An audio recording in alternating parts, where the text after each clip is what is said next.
I guess we're all set. Morning.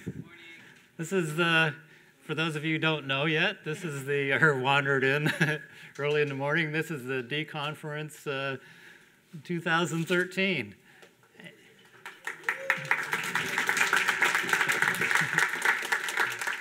Finally, we made it here. There's a couple of housekeeping things. There's going to be coffee and tea and stuff served all day outside. The bathroom's around the corner.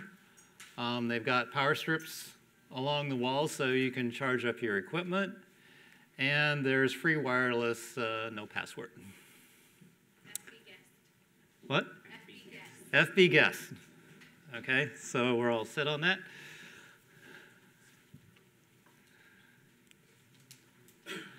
Okay, well, here's a what? Okay, I'm Walter Bright. Thank you. A bit of prehistory about D. Sometimes people wonder, where D came from.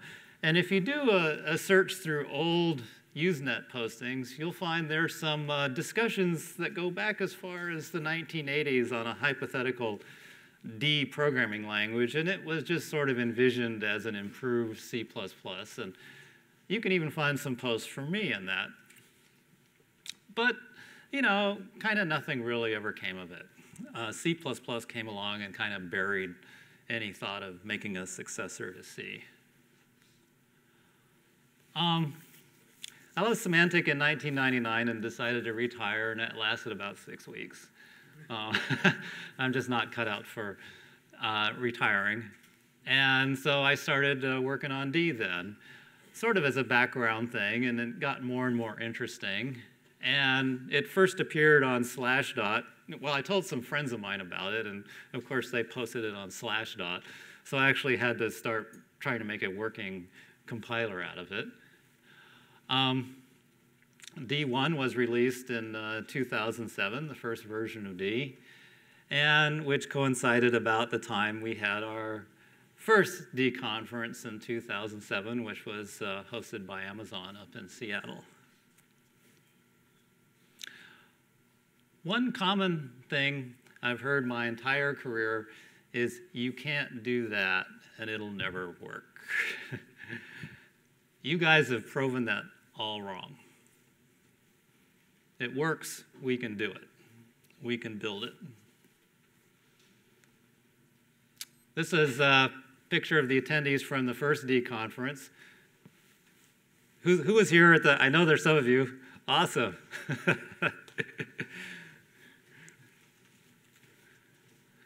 That's the skyline of Seattle. So.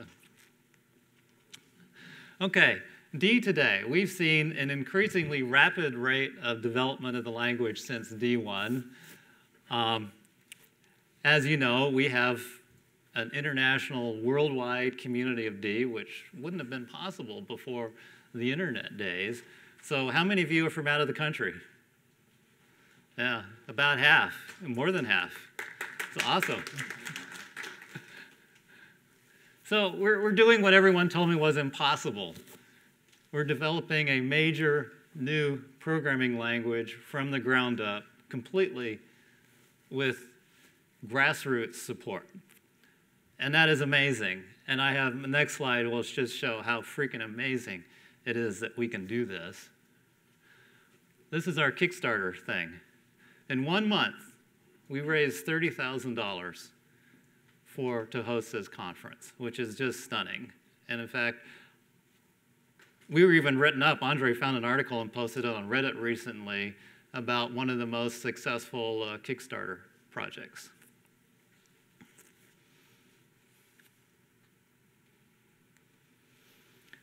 We have major sponsors. Of course, I want a big round of applause to Facebook for hosting us. Facebook providing the conference space, the logistical support, and the food and all that. And we have Sociomatic. We have 4 people here from Sociomatic. Yeah. Well, there's Don, finally. Sociomantic? Okay. Spell that Y on their front My fault entirely.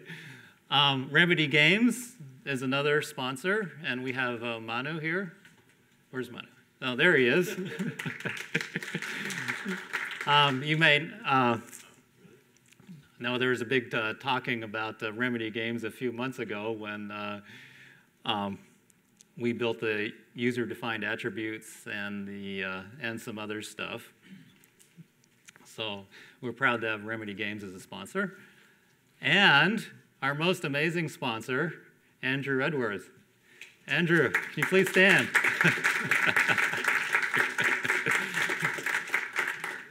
Andrew is just a stunning contributor to this conference. I've been in contact with him on email for years, and he's always asking what he can do to help. And he really came through for this conference for us.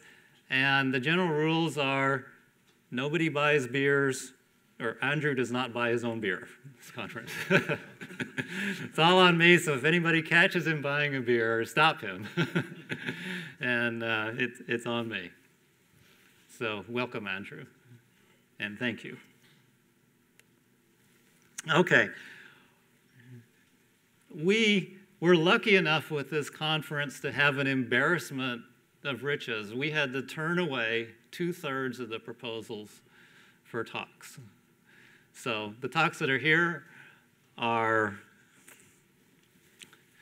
well, it's one of the strongest technical conferences I've been to. So you guys we've got a packed schedule. We squeezed in every minute with stuff so we could get as many talks as we could in there, and we're really, really pleased at what we wound up with this. So I want to introduce the speakers. There's Ali. Can you stand up, please? Ali's written the second book, or I think the third book on D, and his interest is mainly in educating people about D. Robert Shadek from Germany. Nice to see you.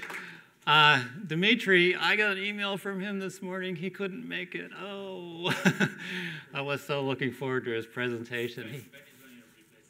What? Okay, where's Ben? Ben, okay, Ben's going to be replacing him. Okay, Manu, can you stand up, Manu? Yeah, okay. I visited Remedy Games. They're in Finland, and they're doing some really amazing work using D, and Manu's going to explain all about that here. So I think it's a very important project he was working on with them, and I think it's going to be, I heard about it all day, and I hope that you'll be as excited about it as I am. Leandro Lucarella. Stand up, there you go. His talk is actually was swapped with Don. Don's is today. It's going to stay like this? Okay. So Leandro is also from Sociomantic. Hope I said that right this time. Representing our sponsors. Tomorrow, we got Ian. So stand up, Ian. Ian's the guy who built GDC. The GNU decompiler, one of the triumvirate of decompilers. And so he is a major contributor to the success of D. Martin Nowak. Where's he? There he is. I want to personally thank Martin for helping me out of a jam and getting the shared libraries to work on Linux. Awesome work. C# to D, Adam Wilson. Where's Adam? There's Adam. Adam's a fellow Seattleite. Vladimir Pantelev.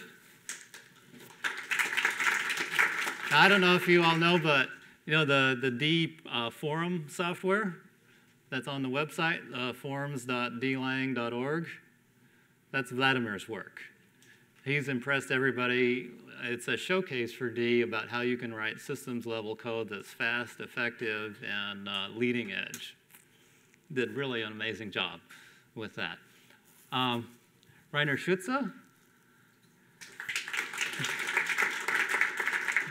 Rainer Schütze has helped me a lot get the Win64 compiler to work correctly, and he's also the author of Visual D, which integrates the D in with Microsoft Visual Studio. And we have, proud to have Maxime Chevalier Boissert, I hope I said that right. Can you stand up, please, Maxime? Yeah. Who is doing research using the D programming language as a research tool.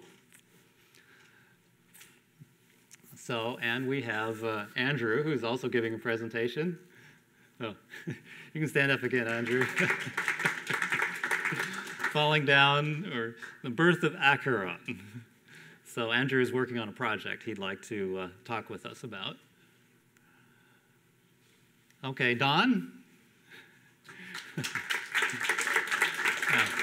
Oh no, Don, compile time function execution. That's Don's baby. Don's been an enormous contributor to making that work and extending it, and has been doing fantastic work with that.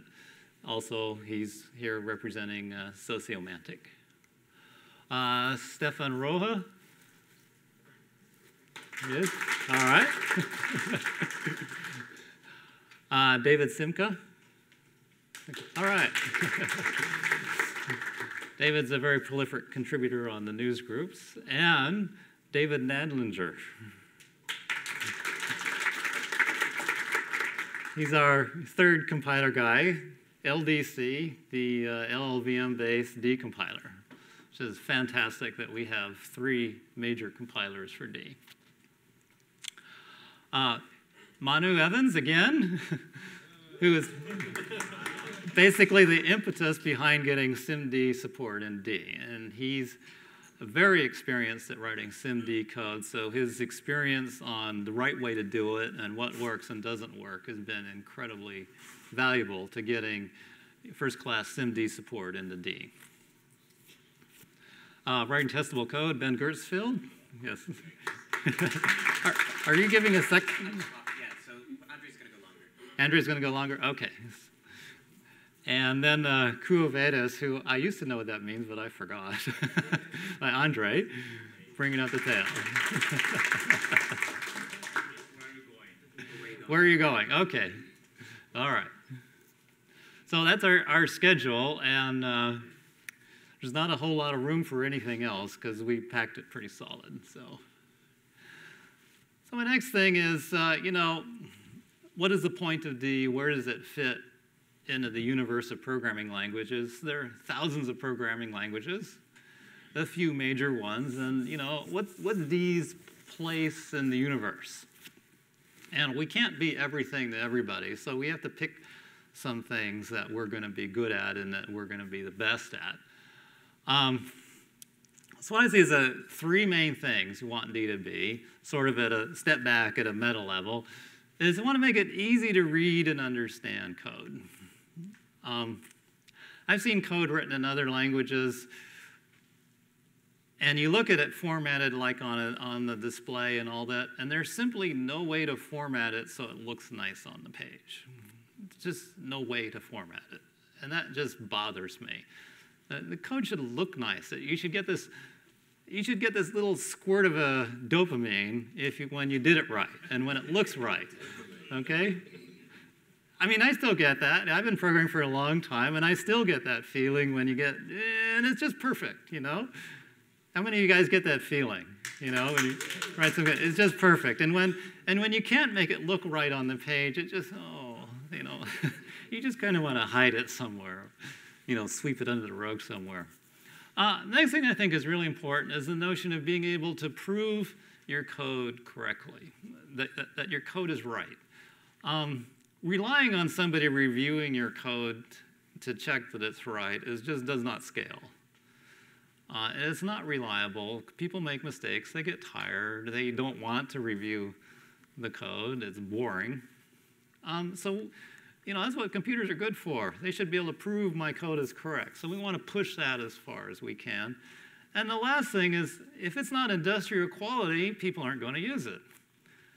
Because people say, well, that's a great language, but it's slow, I can't use it. You know, if you're writing a game, you need top performance. If you're writing Facebook's infrastructure, you need top performance. Nothing else is acceptable. So we can't sacrifice industrial quality to get these other things we need. So let me expand a bit more on easy to read and understand. Part of it is, no, Andre doesn't like my metaphors, but think of an airplane design. The shape of an airplane. Who thinks the shape of an airline is beautiful? Okay? You see a 747 floating overhead, it's beautiful. It's a beautiful shape. And trust me, nobody designs airplanes to be beautiful. It sort of happens that when it's right, it's beautiful. And that's kind of what I'm shooting for. It's not, sometimes I see a custom car where they built all these flowing sheet metal and stuff, and it doesn't look right to me because there's no purpose to the shape, those flowing shapes of the car. An airplane, every aspect, every curve, every millimeter on that is optimized. And it's beautiful, and that's what makes it awesome. And I want our code to look like that. I want it to look right. An airplane looks like it wants to fly. My dad was a pilot for 23 years, and he said, that's the great thing about an airplane. A good airplane, you can look at it, you can see it wants to fly, you know it's going to fly. I'd like code to look like that. Let's see, code, it must look like it wants to be correct. That also means like minimal boilerplate. I don't want a lot of, surrounding garbage around the code to make it do what I want. And third thing is I want it to kind of look like the problem being solved. I want it to look like the way I think about a problem is the way I want the code to sort of look like the way I think about it. And these are all kind of vague, but maybe a couple of small examples will help. The corollary to code that looks right is right. Code that is bad code should somehow stand out as being bad code. Okay? I don't like languages where the nice slick code is always the wrong code and you have to do it this kind of convoluted way to get the right code. I want the right code to be the slick code and the wrong code to look kind of ugly and warty, like somebody, bolted something on top of their car. Something that looks like it doesn't belong. So here's a bit of what I'm talking about. This is an early version of the file reading function in D, and it goes back to D1. And it is correct, but you notice it's got these go-tos. And it's all there to handle errors. So if the allocation failed, if I can't read the file, if the close handle failed, I want to clean up the code, unwind things, and return some sort of error code. Now, this is shown over and over and over again to be an error-prone style of code. But it's hard to get away from that in most languages. You wind up with, a bunch of nested ifs, a bunch of go-tos. I was talking with Maxime earlier about programming language research, about constructs that people find hard to understand and constructs that make things easier to understand. Well, it turns out that this is a feeling I have, and I think it's also backed up by a lot of experiences. People think in a sequential manner. So if you can write code that simply goes A to B to C to D to E, it's much more likely to be correct code. So what we've invented with D, and that the scope thing comes from Andre, is we put the cleanup code. Here we check to see if it's valid. If it's not valid, or if we're leaving the scope because we had an error, we can execute this code. So here we do an allocation. If our scope leaves because it fails, we can make sure we delete the buffer. And so what you wind up with is code that there are no go-tos in it, there are no loops in it, there's no conditionally executed code, or it's all kind of hidden. You can think about it and reason about it in a straightforward manner, A to B to C to D. So even though what it's doing is not simple, it's much easier to understand and much less error-prone. And I've looked at other people's code written in other languages, and this error cleanup is where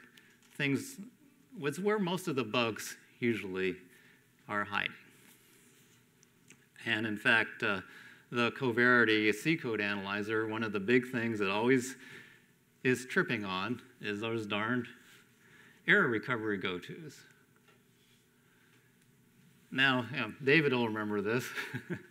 We were talking about a language and an IDE for it, and he said, the IDE is great. With one key, I can add 100 lines of boilerplate. And to me, that was a giant red flag. Something's wrong with this language if I have to if I need an IDE to generate 100 lines of boilerplate to do something useful. You shouldn't need an IDE to do that, or at least an IDE that adds boilerplate. The boilerplate, you should be able to design libraries and constructs and things in your language so you don't need boilerplate. I like it to look like the problem being solved. Here's an example of a modern, or D written in a modern D style, where what we want to do is we want to read lines in a file, and we want to sort them, and we want to write them the standard out. So it takes a file, sorts the lines, and writes it out. It's a very simple filter program. A normal program will be written in a bunch of loops and a bunch of checking for errors, reading the file, pretty much a whole bunch of nonsense and stuff to make it work right. But here, we can do this using A to B to C to D. We can think of the program like a pipeline.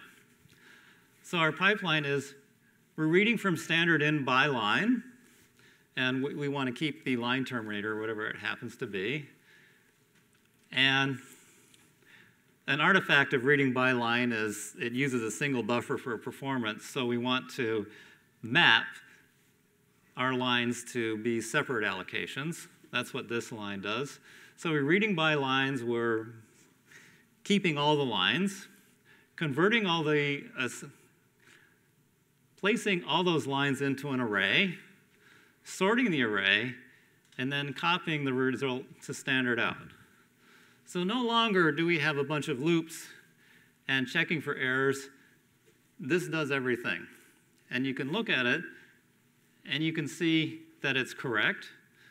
You can also change things in there by pulling things out and plugging things in, and it will still, and you can redesign how the thing works fairly simply. So people have seen me a lot advocating or pushing on the news group that, ranges and component programming is kind of the future for a lot of different styles of programming, and D supports that style very well. Okay, next thing about provably correct is I want to be able to prove that my program cannot corrupt memory. Now, some languages like Erlang and Haskell and Java, they can give you a guarantee that memory is not going to be corrupted by your program. That doesn't mean you're not going to have bugs in your program. It means you're not going to have a certain kind of programs, certain kind of errors, memory corruption errors. So we want to be able to at least find a way to prove in a systems programming language that we don't have memory corrupting errors. We want to be able to prove purity and immutability. We want compiler support to do that. We want contract programming to verify that we don't have logic errors in our code, and we don't have what I call faith-based programming. We don't want to rely on thinking or hoping that our program is correct. We don't want to rely on training our engineers to be better programmers so they won't make mistakes. That doesn't scale, it's unreliable. You cannot always hire perfect people, perfect engineers. So we're going to try to rely on the language and the language tools more to make sure that our code's correct. So as I said before, memory safety means no memory corruption. Memory corruption are things like using a pointer after the memory it's been pointed to has been freed, writing to random places in memory, stack corruption, things like that. And it's enabled in D, because D is a systems programming language, it still needs to allow you to do unsafe things. So you can mark things with the @safe, and then the compiler enforcement of you can't do unsafe things kicks in, and it works by disallowing things like pointer arithmetic and inline assembler and calling C functions like freeing memory. That's an inherently unsafe function. And the other thing about safety is it's transitive. Another way of thinking about transitive is it's turtles all the way down. Safe code can only call other safe code. So that provable purity and immutability. Functional programming is kind of the new wave of programming ideas, even though it's been around for a while. It's really kind of come to the fore, and a lot of languages purport to support functional programming. But I would argue that they don't really. And they don't really because they don't have compiler checkable immutability and purity. Those are two of the pillars that functional programming relies on. And if your programming language doesn't support checking for that, you're back with faith-based programming. So if you have a top-level piece of code that expects this function it's calling to have no side effects, it's great to have the compiler check it, transitively turtles all the way down, that it actually is pure and doesn't have side effects. Otherwise, you're left with some maintenance programmer coming in years later, and way down in the call tree, they're going to set a global variable or something like that. And you, as the caller up here, have no idea this was done, and you have no reasonable way to check to see if it's done. So I kind of think of it as kind of, the gold standard, provable purity and immutability. You know for a fact that your code is not having side effects that you don't know about. Functional programming, as you'll often read about, has an excellent track record in producing reliable, robust programs. So we want to support that properly. And another nice thing about functional programming is it's a major aid to understanding code, because you know that when you're calling this function that's labeled as pure, that it's not going to have any side effects. And you know if you're passing around immutable data, it's not going to change. That somebody deep down in the system is not going to be tweaking that variable. So how many of you have had problems with code that had side effects you didn't know about? Yeah, pretty much everybody. It's time for that to come to an end in modern programming language, especially if you've got a large team and a lot of people working on it. Contract programming, sort of popularized by Bertrand Myers. There are limits to what we can check at compile time. Sometimes we've just got to check things at runtime. So what contracts are used for is used to validate that the logic of our program is correct. A common misconception is that contracts are used for validating user input. This is completely wrong. It's very, very important. Validating user input is not contract programming. Contract programming is checking to see that the logic of your program is correct and that the integrity of your data has not been lost. For example, if you're writing a function that takes the square root, your contract in there would check to see that if I square the result, I get the original value back. Or a contract on an assort function would actually check to see that the result was sorted. Sounds kind of dumb, but those are the basics. or sounds kind of trivial, but those are the basics, and it kind of goes on from there.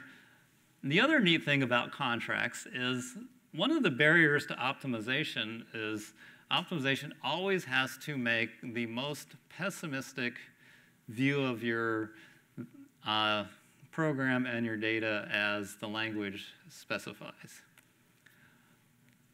And so a number of optimizations become not possible to use.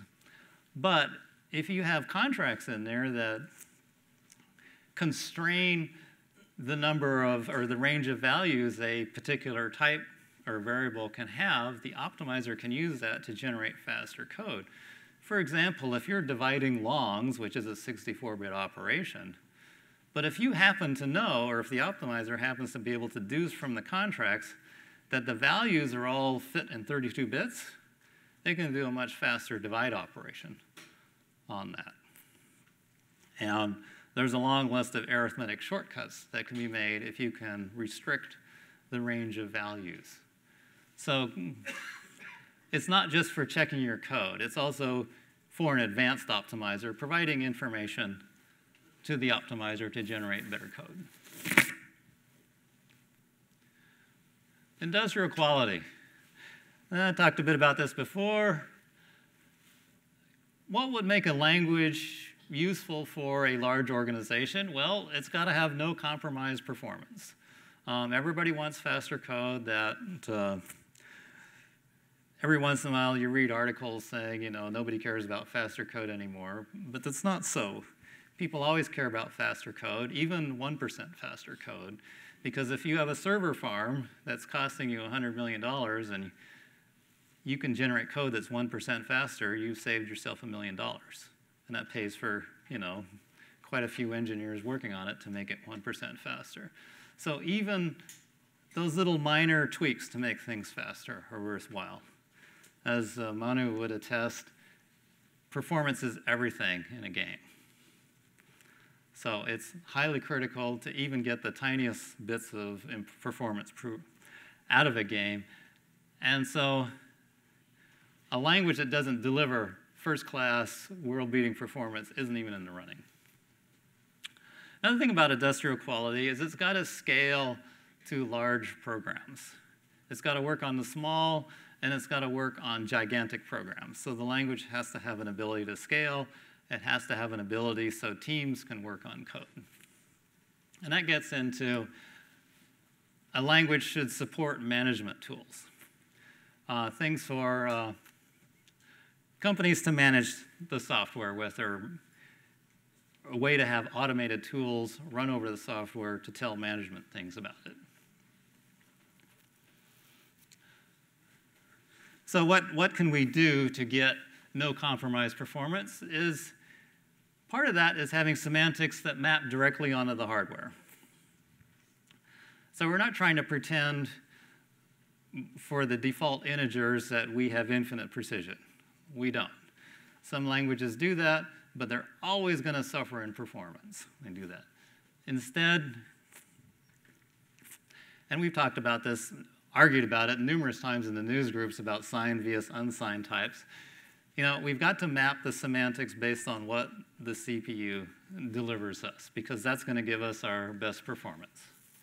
So even the SIMD types, recently we've added SIMD as a native type to the compiler, or to the language, I should say, because that's the only way you're going to get the best performance out of writing SIMD code. Another way to get no compromise performance is we're using modern optimizing backends. And as Ian and David are doing, that's why we're using LLVM, GCC, and the venerable old Digital Mars backend. It's a lot of the best compiler people in the world are working on those backends, so there's no compromise in performance when using those backends. We are getting first-class performance, as good as anybody. And the other thing is designing the semantics of the language so it is amenable, it's tractable for an optimizer to generate excellent code with. So we want to provide as much information as we can to the optimizer so it can generate the best possible code.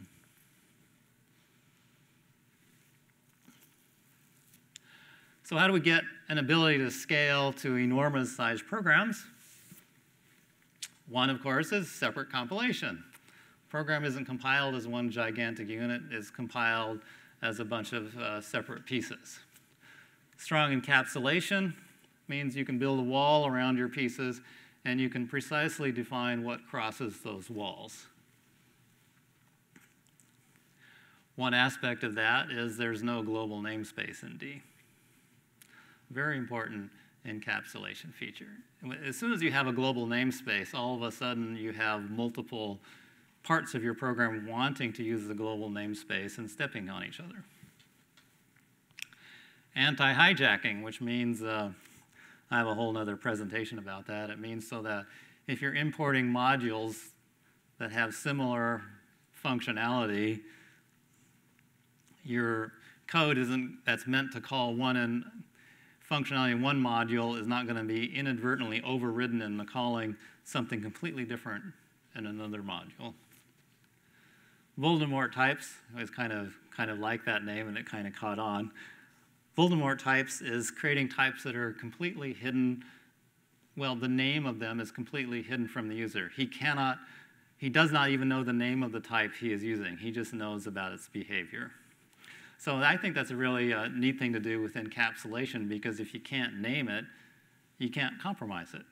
Well, not easily anyway. And of course, high-speed compilation. If it takes you hours or an afternoon to rebuild your system, it really, really slows down your edit, compile, debug cycle, and makes developing a giant program far more difficult. So designing a language where the semantics are amenable to high-speed compilation is very important. Management tools. I talked to a bunch of managers of teams of programmers, and they have a common lament is they want to enforce certain coding standards, certain documentation standards. They have to QA the code. So what can we do as a language designer to help that along? And a couple things that have been a spectacular success story in D is documentation generation. And that is, you write the documentation for code right next to the code, and then it is extracted by the documentation generator into HTML files, PDF files, LaTeX files, whatever. And it doesn't sound like much, but the difference in D's own documentation of the runtime library when we added this was night and day. An enormous improvement. There's a huge advantage to having these tools built in rather than being layered on by add-on tools, is they're always there, they work, you've got the proper version installed. And for management, it makes it easy to reject code that doesn't have the documentation for it. You can even automate that. So it's important, like for management, to say if you want to check in code, you have to have the documentation for the code in there. It can be easily checked for this scheme. And the same goes for unit tests. Instead of being an add-on tool or sequence, a set of conventions or best practices or a coding style document, it's built into the language. It's a fairly basic capability, but it's turned into one of the huge success stories of D that it becomes almost embarrassing to try to check in code that doesn't have unit tests in it. And if you try to do it, the first comment you'll get is, where are the unit tests? And so it's been a huge win for us. I've looked at a lot of projects written in other languages, and a common characteristic of them is they don't have unit tests. It's not part of the culture of those languages to have unit tests.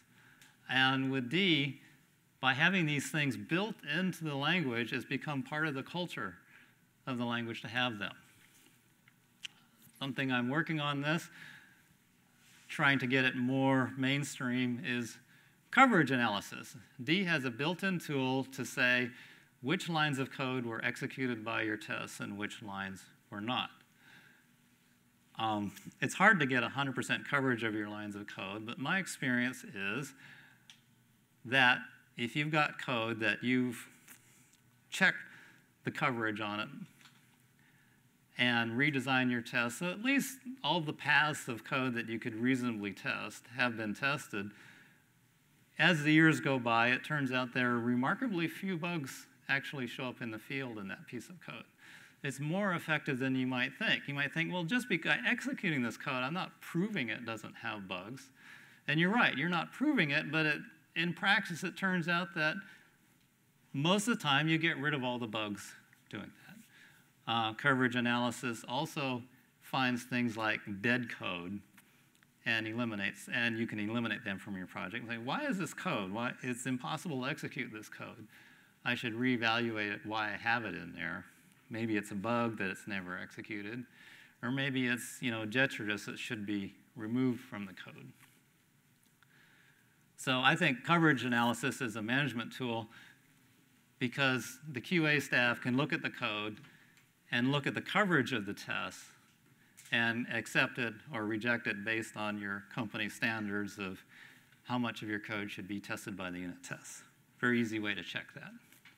It's even set up so you can integrate it into the build system.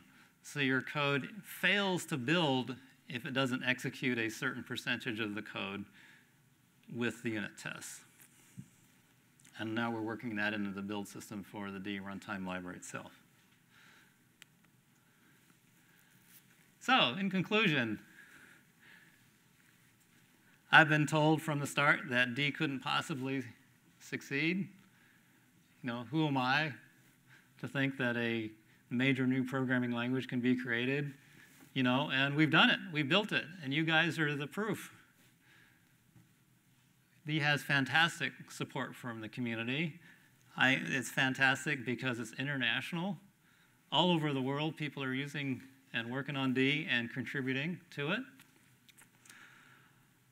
We switched to hosting D on GitHub, which is turned out to be a revolution as far as getting people involved in D and contributing to it. There's a very definite before and after we went to GitHub. So kind of a shout out to GitHub. What a fantastic collaborative distributed development tool it really is for us.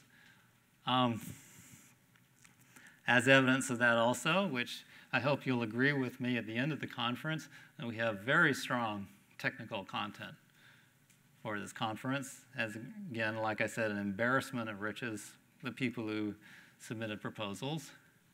And D will be the premier language for high performance, high productivity computing. And we're on our way, and this is just the start.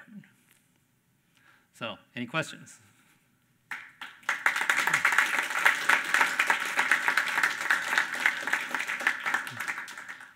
So now's your chance. You got questions? Yes, sir. Hi. Hi. Yeah, it's working. So I have a question about code coverage. So I used to use tool in the past that was checking not only the coverage of the code, but the branch you take. For instance, if you have if A or B, you can take the branch within the if in two different ways, if A is true or if B is true, right? Yes. Or you cannot take the branch. And you can easily test, only one of those cases, and you get 100% test coverage. But actually, you don't test all the cases where you go in or out the branch.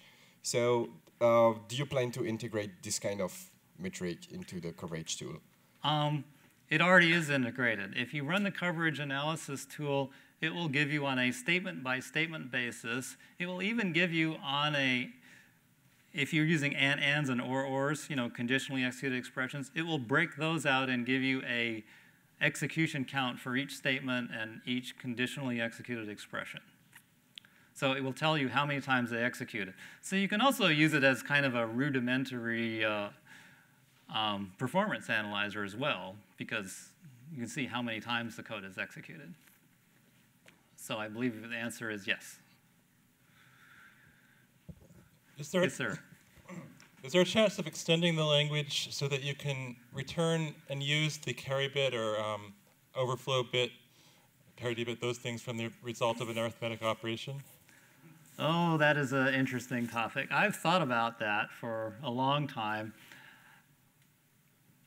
For example, if you want to like rotate through carry and things like that, or if you want to multiply with an overflow. Or an add that's more than 64 bits. Add that's more than 64 bits.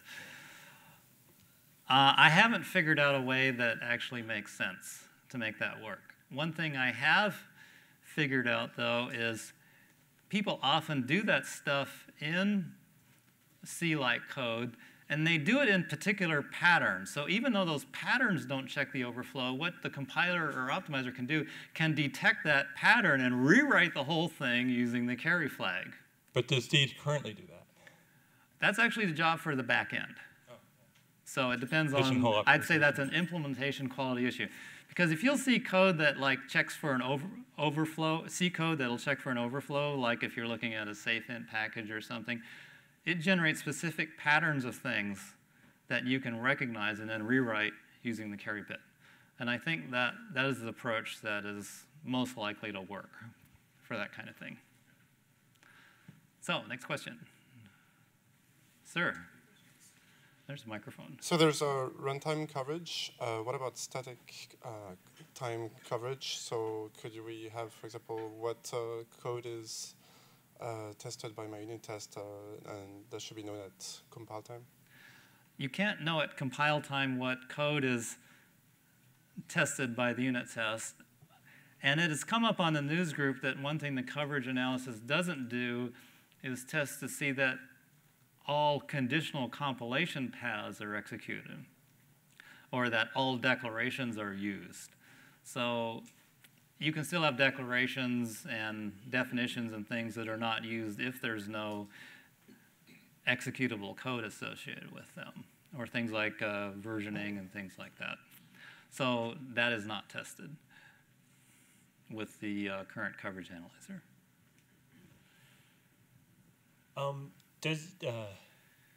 Is there any chance of getting the code coverage to be able to statically tell you what code is completely unreachable, like at compile time? There actually is some of that already. If you'll notice, if you have a while one loop and you have no breaks in it, and you have code after the while loop, it'll complain about that. So it does a primitive flow analysis to tell you about unreachable code. But it's not, it could be improved, but it is there. I don't think it does it for and/ands and or/ors, for example. Yes, sir. So while we're talking about unit tests, is there support for different dependencies during test time and actual runtime, like for mocking frameworks and things like that? I don't understand the question. I'll be first. I'll talk to you. Okay. I'll wait. All right. More question? Could you mention a few interesting projects for which D is used?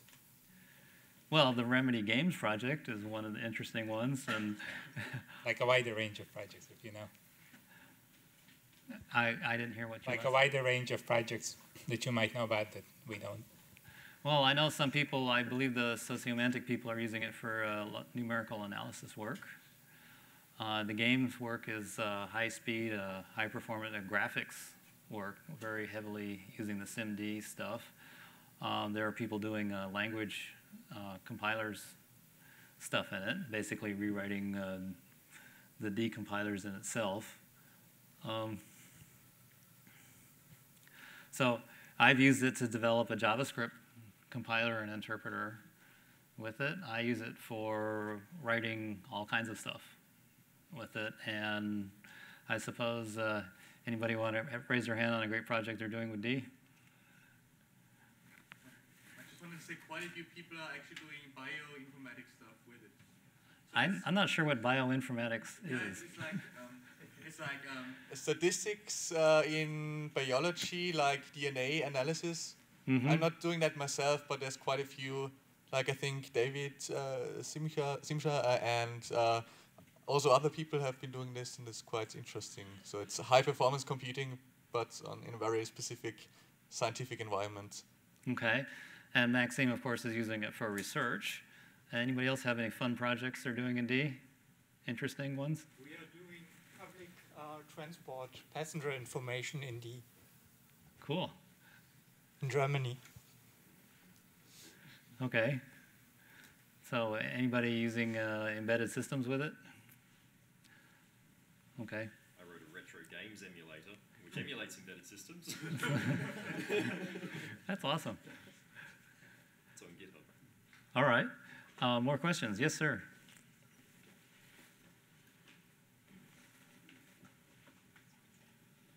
Thank you. As you should know, Walter, I've been teaching D in the university for a number of years now.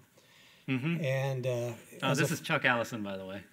I think these people are too young to know who I am. So.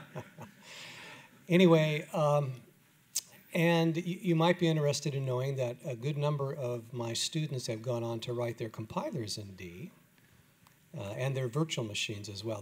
We still have a two-semester sequence where they have to write their own virtual machine, and in the second semester they write a compiler that spits out the code to that.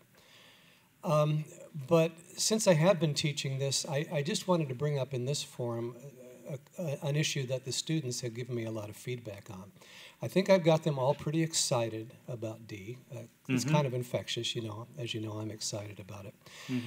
But this generation of students is also, you know, that, what do they call them? Generation, the millennials, I guess, and they're used to these helicopter parents, and they're used to having everything handed to them.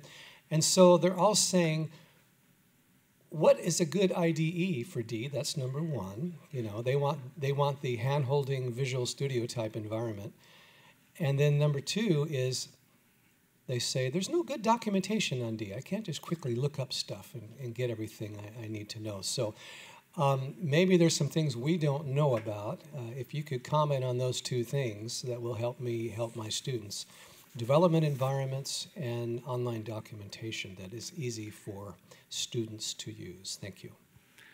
Well, I think that's an excellent question. We're almost out of time, so I guess that will be the last one. Online documentation is a constant area where we're trying to improve it. We've seen some other online documentation for other languages that we'd like to emulate, and because they do a much better job of it than we do. That's a definite needs improvement for us. We do have a fantastic book written by Andre, which we you all know actually about. use that. I would imagine we're one of the few universities that have that as a required textbook. Cool. But it is also out of date already, as you know. Well, Ali is working on a book. Actually, I've been contacted by a college professor. They're using CS2. A CS2 course will be using my book, apparently, for textbook. Oh, really? And yeah, wonderful. That was there too. And I would love to see that. The beta's online, right? My book is online, yes. Yes, okay. Yes, good. everything is free online. PDF version and HTML version are online. Say that again? Oh, for the recording.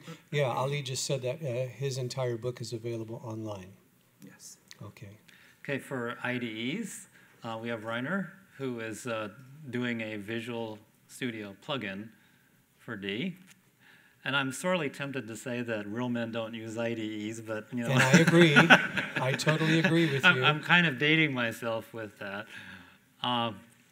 It's a definite area of needs improvement for us. Right.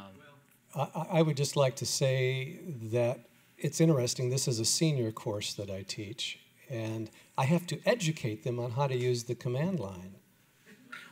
Amazing. Well, what can I say? Yeah, not all of them. Okay. All right. Well, I guess I don't want to intrude on the next speaker's presentation, so that's it for now. So I guess we'll have a short break and we'll be back here at 10 for Ali's. I think Ali's next.